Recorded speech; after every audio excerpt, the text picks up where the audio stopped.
ulit. Si Ashton! Let's all welcome Ashton Oliva!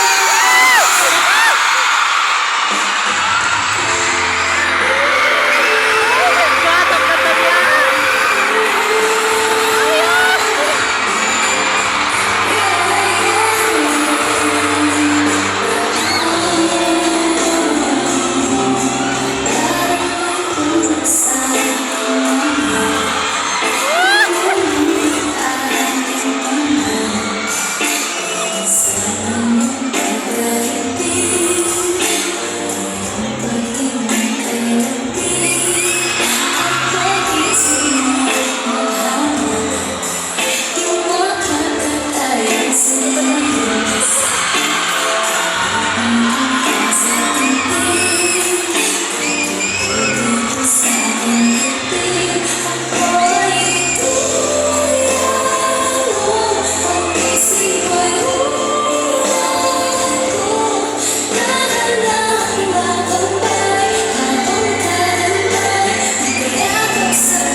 Ashton, ang baka mo naman. Pero gusto ko mo lang sabihin, ang ganda ng performance mo. I'm giving it a 10 over 10. At pasok para sa God 5. Sobrang amazed tayo sa boses ni Ashton. Pero, listen, hindi ka na just appreciate your outfit for today. Actually, nagtataka ako, bakit kaya sobrang blooming si Ashton? Alam mo ba kung bakit? Alam ko na curiosity. Ano, sabi ko sa akin. Kasi mahilig siya sa flowers. Ah! At may tanong ako sa'yo. May tanong ako sa'yo. Sige, sige. Napakita yung trailer kanina ng pinamahal, tama? Binigla mo kaming lahat. Even ako, guys, hindi ko alam personally. Si Ashley, hindi rin alam kapatid niya. At wala akong pinagsabihan. But now, it's finally out. The news is finally out. Pero, kung bulak-bulak, si Andres. Ah! Yan na naman yung mga Ano, Ash, anong bulak-bulak si Andres? Atin natin lang to. Siguro kung bulaklak siya, red rose. Bakit Rose? Red rose represents respect, courage, and love. So lahat yung nag-check na sa'yo, he respects you, he's courageous enough to tell the whole world na I have Ashley. And he loves you as co-worker. Yes, he loves everyone. Everyone. No, wait, teka.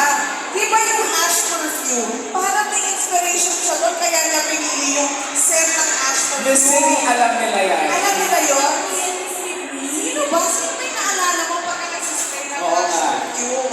Sino? Ako syempre naaalala ko yung mga nakapag-sold out. Syempre. Hindi! Hindi yan yung sagot na gusto namin, Ash! Sabihin mo sa amin! Sino ba naalala niya pag nagsispray siya ng ash perfume? Kasi kasi diba ano, ay sabi nga nila, yung olfaction,